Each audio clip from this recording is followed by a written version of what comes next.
এ যেন বাঁধ ভাঙা উচ্ছ্বাস। জীবনের বড় আরেকটি ধাপ পেরুলো এই শিক্ষার্থীরা। তাই তো এই আনন্দ ধরে রাখার নয়, নোটিশ বোর্ডে ফলাফল টাঙানোর পরই উল্লাসে ফেটে পড়ে সবাই।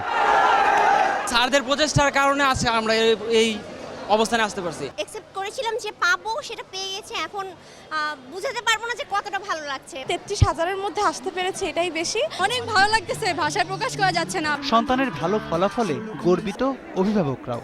মেয়ে তো পরিশ্রম করেছে, তার সাথে সাথে তো মাকে তো পরিশ্রম করতে হয়েছে। মেয়ের রাত জাগে যখন পড়েছে, মেয়ের পাশে বসে থাকতে হয়েছে। খুব ভালো লাগছে, এতটা অনেক আনন্দ লাগতেছে আর কি। রাজধানীতে ভালো শিক্ষা প্রতিষ্ঠানের তালিকায় থাকা কলেজগুলোর পাশের হার ৯৯ পেরিয়েছে। ভিকারুননিসা কলেজে পাশের হার ৯৯.৬২%, মতিঝিল আইডিয়াল স্কুল অ্যান্ড কলেজে ৯৯.২৪%, সিটি কলেজে ৯৯.৪২% ও হলিক্রস স্কুল অ্যান্ড কলেজে পাশের হার ৯৯.৫০%। জিপিএর সংখ্যা আরও কমার্সে কিছুটা বেশি হতো, তবে অবশ্যই আরও বেশি ভালো লাগতো।